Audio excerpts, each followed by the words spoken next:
Well, we'll try again. Order! Order!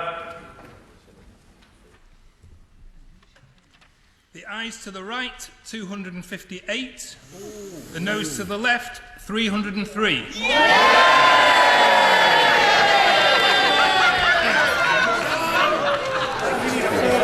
The ayes to the right, 258. The noes to the left, 303. So the noes have it. The noes have it. Unlock. Point of order, Jeremy Corbyn. Thank you, Mr. Speaker. On a point of order, tonight's vote shows there is no majority for the Prime Minister's course of action in dealing with Brexit. Yet again, her government has been defeated. The government cannot keep on ignoring Parliament or ploughing on towards the 29th of March without a coherent plan.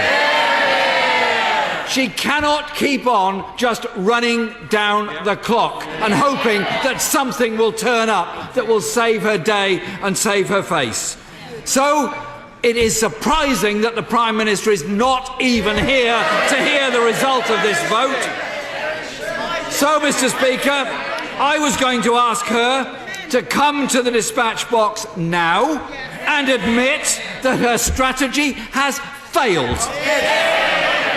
And come forward, bring forward to the House a coherent plan that can deal with the stresses and anxieties that so many people all over this country are feeling, that can be brought to this House so that we can make some progress forward together to bring people together and prevent the catastrophe of a no-deal exit on the 29th of March. It's surprising, as I said, Mr. Speaker, the Prime Minister is not here. Is there some way by which you could encourage her to return to the dispatch box and tell us what her plan actually is?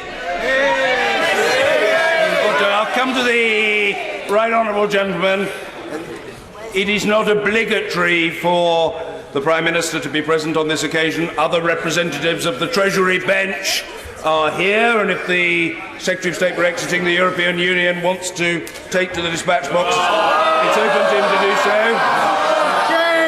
But he's not obliged to do so, or if the Government Chief Whip wants to do so, chuntering from a sedentary position to an obvious benefit of purpose, wants to beetle along to the box, he's welcome to do so, but he has declined to do so. No, it's not incumbent upon them. They've been invited, but they're not obliged to do so. No. We come now to, I think, a point of order. The right honourable gentleman has made his own point in his own way with force and alacrity, and it's on the record for others to study. Point of order, Mr. Ian Blackford. Thank you, Mr. Speaker. This is a significant defeat for the government. This is a Burach. And at the end of the day, the Prime Minister should be here to accept her responsibilities on the back of this government defeat. Where is she? Mr. Speaker, I wonder, given the significance of this defeat tonight, what powers are open to us to force the government to bring forward its meaningful vote to next week? People in the United Kingdom want certainty. And finally, can I thank those members that had the courage to vote with us tonight to extend Article 50, members of all parties. But I would ask the question, where was the front bench of the Labour Party in extending Article 50? People of the right honourable gentleman for his point of order, and in responding to the right honourable gentleman, I am seeking to be helpful to people interested in our proceedings who are not members of the House. And therefore I will, if I may, as I hope he would expect, treat of the factual inquiry that the leader of the Scottish National Party in this House put to me.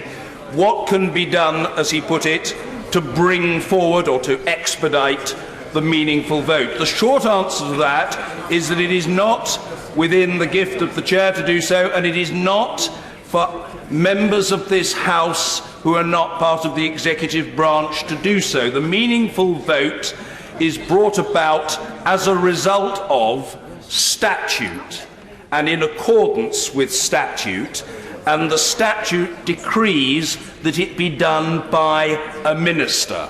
So that will happen when a minister is ready to bring forward that vote. However, the right honourable gentleman knows that there are at various times other opportunities for debates and votes. And the right honourable gentleman is not an innocent in these matters. He's well versed in parliamentary procedure, and he will know the opportunities open to him and to other colleagues across the House. And other members in other parts of the House will similarly be so conscious. We'll leave it there for now. Point of order, Mr. Tom Brake. Yeah, Mr. Speaker.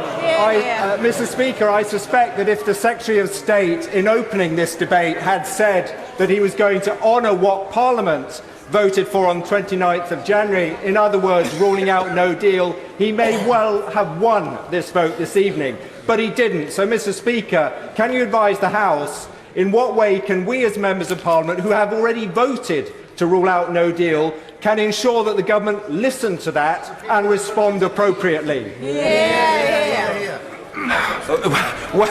Well, Thanks, Jack. a member from Ealing, who will be well known to colleagues, has just chunted in the background that that's beyond even the Speaker's power. Well, it's certainly beyond the Speaker's power. What the right honourable gentleman has raised is an extremely important matter, but it is a matter of politics. And the politics will play out, and I use that term in a non-pejorative and neutral sense, in the days and weeks ahead, and we shall have to see where we get. And I think the right honourable gentleman was mainly concerned, I think I understand him correctly, he was mainly concerned to put his point on the record. And I think that there wasn't really a question mark there. But if there was, I'm not able to provide a definitive answer now, but we will return to these matters ere long. Yes, indeed. Point of order, Mr. Steve Baker. Speaker, what we do know tonight is that there is a majority in this House for replacing the backstop with alternative arrangements, and that what rests upon that majority is what's known as the Malthouse Compromise. Is there any way to put on the record that the government should adopt that compromise and enjoy a majority for it?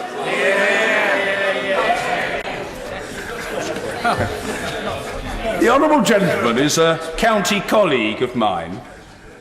That is a truly monstrous abuse of the point of order procedure, as the puckish grin on the face of the honourable gentleman demonstrates he is perfectly well aware. He has made his own point, he's found his own salvation.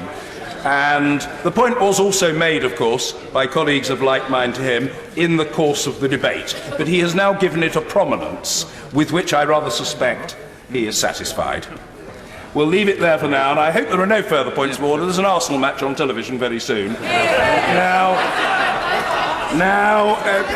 But the chair will always attend to his duties. You need be in no doubt on that score. We now come to motion number 3 on the order paper relating to the Children Act 1966 amendment, Female Genital Mutilation Bill, Lords, business of the House. The whip to move. Thank you. The question is, as on the order paper, as most are there been, say aye! Aye! Of the contrary, no. I think the ayes have it, the ayes have it. Order. We come now to the adjournment. The whip to move. I beg to move that this House do now adjourn. Thank you. The question is that this House do now adjourn. And in the interests of the honourable member who has secured the adjournment, and I'm playing for time here. Yes, it is. The Arsenal game starts in... The Arsenal game starts in 3 minutes. I appeal to colleagues who are leaving the chamber to do so quickly and quietly so the adjournment debate can be properly conducted. Question is, this House do now adjourn. Stephanie Peacock.